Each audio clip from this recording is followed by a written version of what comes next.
আমরা আসলে একটা চলন্ত গ্যালাক্সি। আমাদের শরীরে প্রায় 100 ট্রিলিয়ন স্বাধীন জীবন্ত সত্তা ঘুরে বেড়াচ্ছে। Wow, 100 trillion! সংখ্যাটা ভাবলেই তো। ঠিক, যাদের আমরা কোষ বলি। আজকের এই গভীর আলোচনায় আমরা সরাসরি এই আণুবীক্ষণিক জগতের একেবারে মূলে যাব। তো এত ক্ষুদ্র একটা জিনিস মানুষ প্রথম বুঝল কিভাবে? ব্যাপারটা আসলে বেশ ঐতিহাসিক। 1665 সালের কথা। রবার্ট হুক, যিনি রয়্যাল সোসাইটি অফ লন্ডনে কাজ করতেন, তিনি একটা অণুবীক্ষণ যন্ত্র দিয়ে গাছের কর্কের প্রস্থচ্ছেদ দেখছিলেন। আচ্ছা। সেখানে তিনি মৌমাছির চাকের মতো ছোট ছোট কুঠুরি দেখতে পান। তো ল্যাটিন ভাষায় সেলুলা বলতে সন্ন্যাসী বা কয়েদিদের ছোট প্রকোষ্ঠ বোঝায়।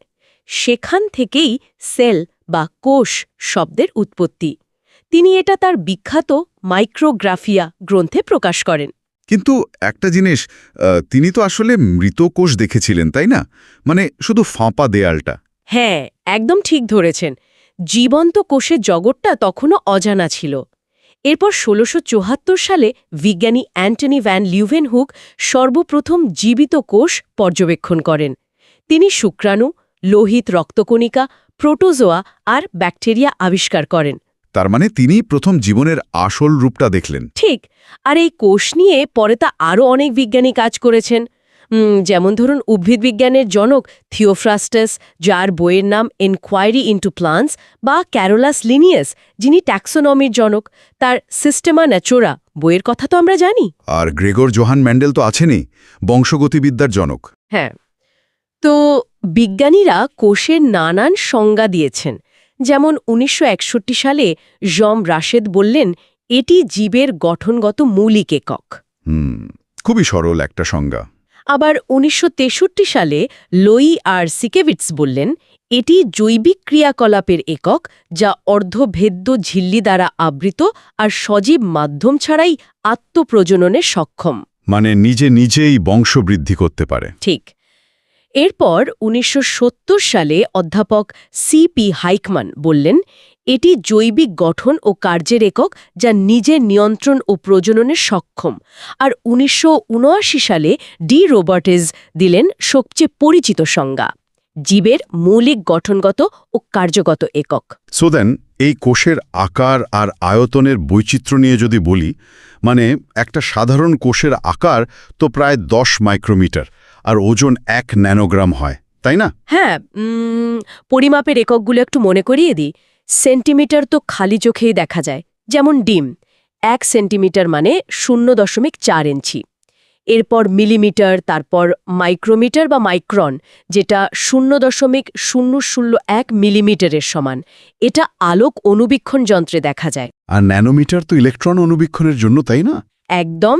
1 ন্যানোমিটার হল 0.001 মাইক্রোমিটার, আর এর চেয়েও ছোট হল অ্যাংস্ট্রম, এক্স-রে প্রক্রিয়ায় দৃশ্যমান। আলোক অণুবীক্ষণে আমরা 0.2 মাইক্রোমিটার থেকে 40 মাইক্রোমিটার পর্যন্ত দেখতে পারি, মানে 2000 গুণ বড় করে। আর ইলেকট্রন অণুবীক্ষণে? সেখানে 0.5 ন্যানোমিটার থেকে 20 ন্যানোমিটার পর্যন্ত, মানে প্রায় 5 লাখ গুণ বড় করে দেখা যায়। কারণ এতে খাটো তরঙ্গ দৈর্ঘ্যের ইলেকট্রন বিম ব্যবহৃত হয়। হ্যাঁ, চরম সীমার উদাহরণগুলো শুনলে তো আরও অবাক হতে হয়।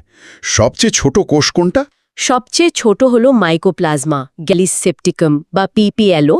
এর ব্যাস মাত্র 0.1 মাইক্রোমিটার।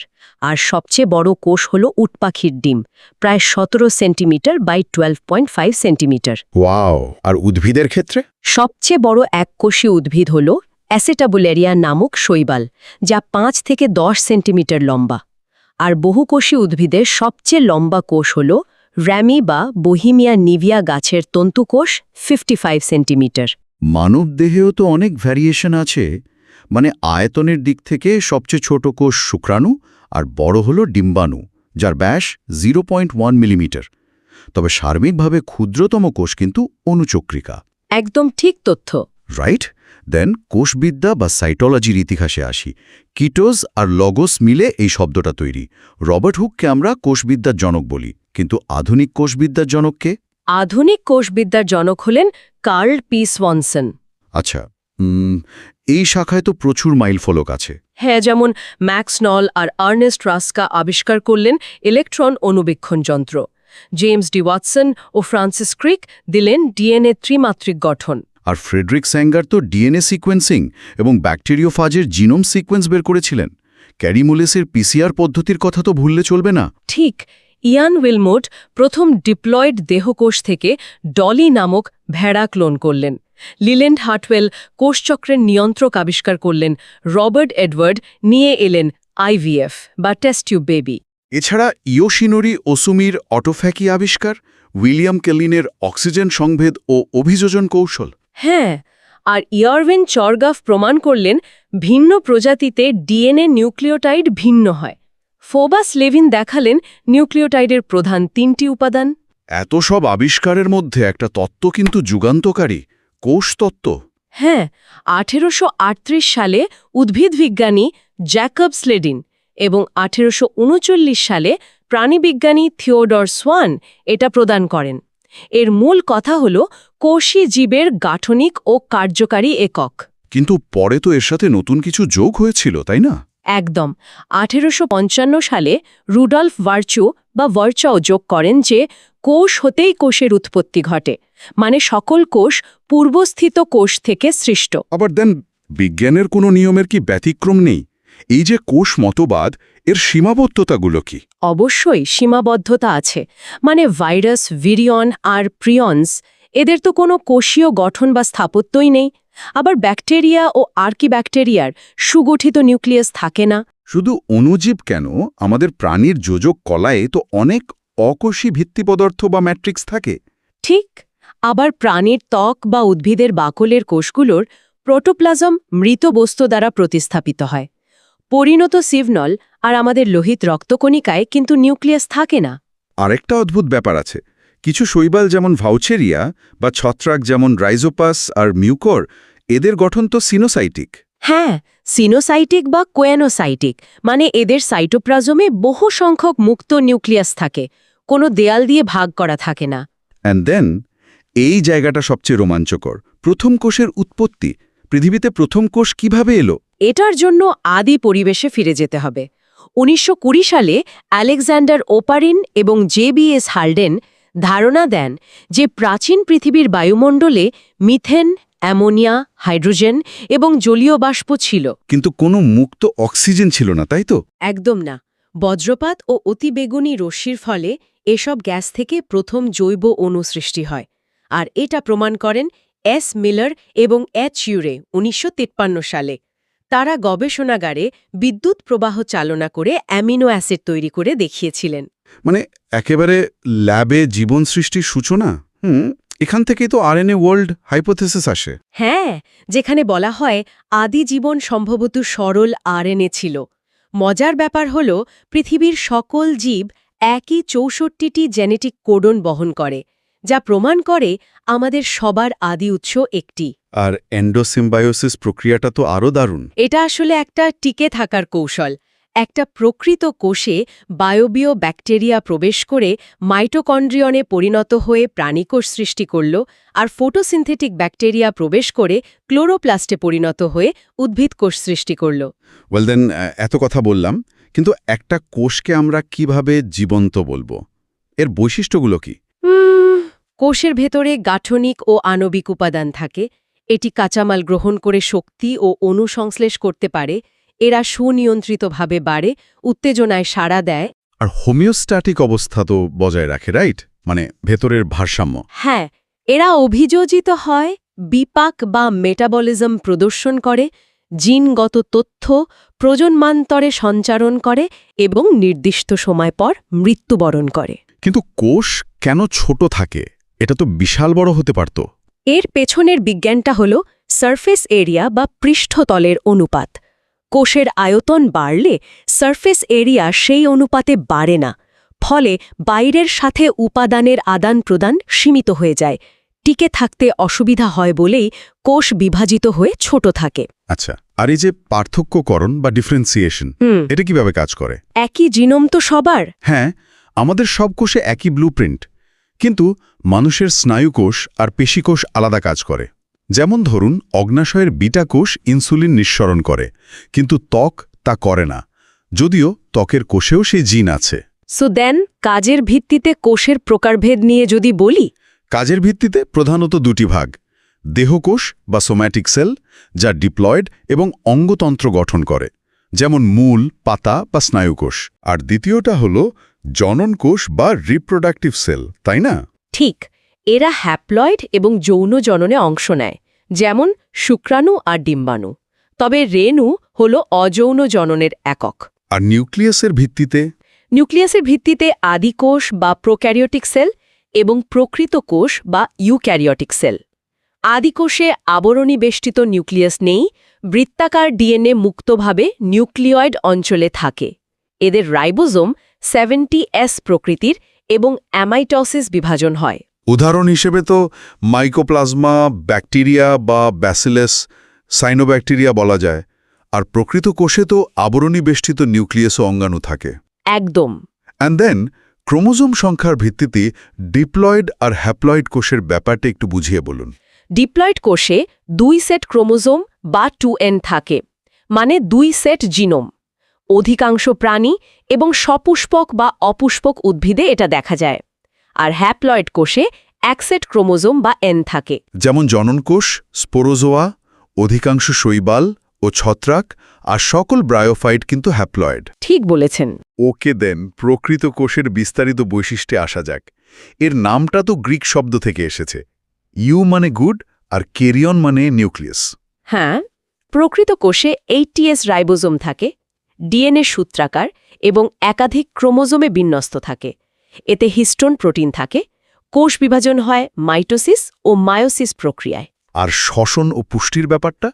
প্রকৃত কোষে সবাত শ্বসন ঘটে, আর পুষ্টি ঘটে শোষণ, আত্তীকরণ ও শালক সংশ্লেষণ পদ্ধতিতে। অন্যদিকে আদি কোষে কিন্তু অবাত শ্বসন ঘটে। অধিকাংশ ক্ষেত্রে শোষণ এবং কতক ক্ষেত্রে শালক সংশ্লেষণ ঘটে। দেন এখানে একটা অদ্ভুত তথ্য দিই। সম্ভবত প্রথম প্রকৃতকোষী আর বহুকোষী জীব হল বঙ্গীয়মরফা পিউবেনসেন্স। এটা এক ধরনের লোহিত শৈবাল, তাই না? হ্যাঁ, যার ফসিল 1200 মিলিয়ন বছরের পুরনো। এর যৌনজনন হতো বড় স্ত্রী গ্যামিট এবং ছোট পুংগ্যামিট দিয়ে। দারুণ। আদিকোষ ও প্রকৃত কোষের আরও কিছু সূক্ষ্ম পার্থক্য আছে। আদিকোষে এক প্রকার আরএনএ পলিমারেজ থাকে, অপেরন থাকে, কিন্তু ইন্ট্রন্স থাকে না, এবং এখানে ট্রান্সক্রিপশনের সাথে সাথেই ট্রান্সলেশন শুরু হয়ে যায়। কিন্তু প্রকৃত কোষে তো 3 প্রকার আরএনএ পলিমারেজ থাকে, রাইট? হ্যাঁ, অপেরন থাকে না, কিন্তু ইন্ট্রন্স থাকে। আর ট্রান্সক্রিপশনের পর বেশ বিলম্বে ট্রান্সলেশন শুরু হয়। রাইট। দেন উদ্ভিদ কোষ আর প্রাণী কোষের পার্থক্য, এটা তো বেশ পরিচিত। হ্যাঁ, উদ্ভিদ কোষে সেলুলোজ নির্মিত শক্ত কোষপ্রাচীর, বড় কোষ গহ্বর এবং ক্লোরোপ্লাস্ট থাকে। এদের সঞ্চিত খাদ্য হল শ্বেতসার বা স্টার্চ, আর সাধারণত সেন্ট্রোজোম থাকে না। আর প্রাণী কোষে তো কোষ প্রাচীর থাকে না, কোষ গহ্বরও নেই বললেই চলে। ক্লোরোপ্লাস্টও নেই, কিন্তু সেন্ট্রোজোম, মাইক্রোভিলাই আর লাইজোজোম থাকে। সঞ্চিত খাদ্য হল চর্বি ও গ্লাইকোজেন। একদম নিখুঁত পার্থক্য। সো দেন এই কোষের দুনিয়ায় স্টেম সেল তো এক বিস্ময়কর জিনিস। একটা জাইগোট থেকে কিভাবে পূর্ণাঙ্গ মানুষ তৈরি হয় ভাবলেই অবাক লাগে। স্টেম সেলের মূল বৈশিষ্ট্যই দুটি। প্রথমত অসংখ্যবার বিভাজিত হওয়ার ক্ষমতা, আর দ্বিতীয়ত বিভিন্ন কোষে পার্থক্যমণ্ডিত বা ডিফারেন্সিয়েটেড হওয়ার ক্ষমতা। মানে এটা যে কোনো টিস্যু তৈরি করতে পারে?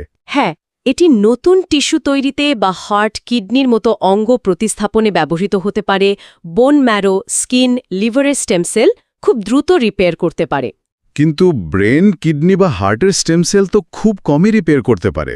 ঠিক, তবে ভবিষ্যতে স্টেম সেল দিয়ে ল্যাবে খাওয়ার মাংসপিণ্ডও তৈরি করা যাবে। যেমন যুক্তরাষ্ট্রে কিন্তু ল্যাবে উৎপন্ন মুরগির মাংস ইতিমধ্যে স্বীকৃতি পেয়েছে। অ্যান্ড দেন আমরা যদি একটু পেছন ফিরে আদিকোষ বা প্রোক্যারিওটসের গঠনে তাকাই।